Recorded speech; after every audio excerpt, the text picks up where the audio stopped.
क्या है? आश्रम की तरफ से जो भंडारा मिला है कैसा लग रहा है? वो बढ़िया है, बहुत अच्छा है बहुत अच्छा है जी। तो ये संत रामपाल जी का आश्रम है। आप इनकी व्यवस्था के बारे में कुछ कहना चाहोगे? बहुत बहुत धन्यवाद करना चाहते हैं सर। क्या कहना चाहते हो? बहुत बहुत धन्यवाद करना चाहते हैं सर। लॉकडाउन के दौरान हरियाणा सरकार ने हरियाणा में फंसे प्रवासी मजदूरों को अपने अपने राज्यों में पहुंचाने की व्यवस्था करने का फैसला लिया। इस फैसले के बाद जहां जहां से ट्रेन जा सकती हैं उन जिलों में सरकार ने इन मजदूर भाई बहनों को इकट्ठा करने का प्रबंध करना शुरू कर दिया।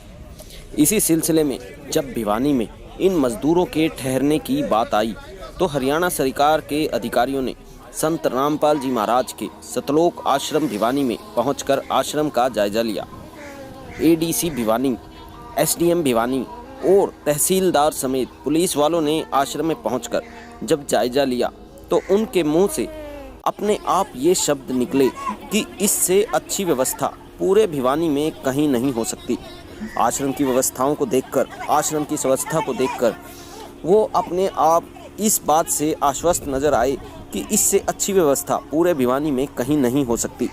उसके बाद सब हरियाणा सरकार के अधिकारियों ने जब सतलोक आश्रम की मैनेजमेंट कमेटी से इस बारे में बात की तो आश्रम की प्रबंधक कमेटी का कहना था कि संत रामपाल जी के आदेशानुसार उनके शिष्यों ने तो हमेशा ही समाज की सेवा में बढ़ चढ़ कर भाग लिया है, चाहे वह ब्लड डोनेशन की बात हो, देहदान हो, दहेज प्रथा को जड़ से खत्म करने की बात हो, अंतरजातीय दहेज रहित विवाहों का आयोजन हो या लाखों लोगों के लिए कबीर भंडारे जैसे बड़े बड़े आयोजन करने हो।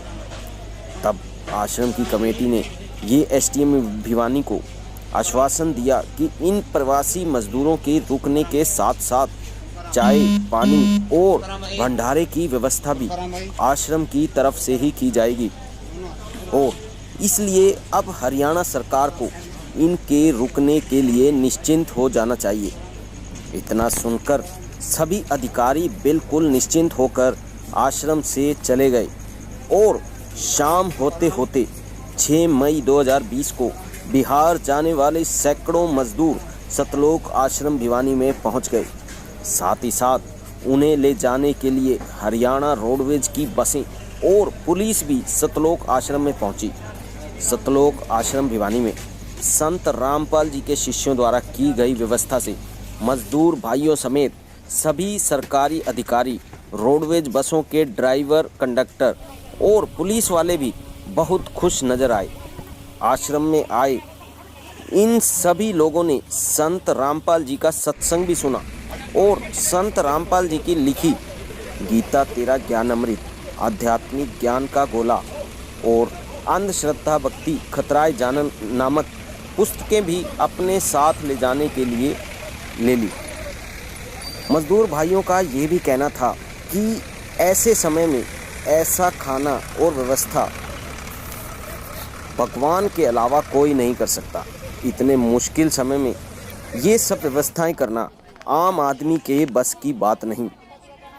तो दोस्तों, इन मजदूर भाइयों ने ये भी कहा कि उन्हें तो ऐसा लग रहा था कि वो घर तक पहुंचते पहुंचते बहुत सारी मुश्किलों का सामना करेंगे, लेकिन यहाँ सतलोक आश्रम भिवानी में आकर संत रामपाल जी द्वारा दिए गए इस भोजन भंडारे ने उन्हें काफ़ी अच्छा महसूस कराया।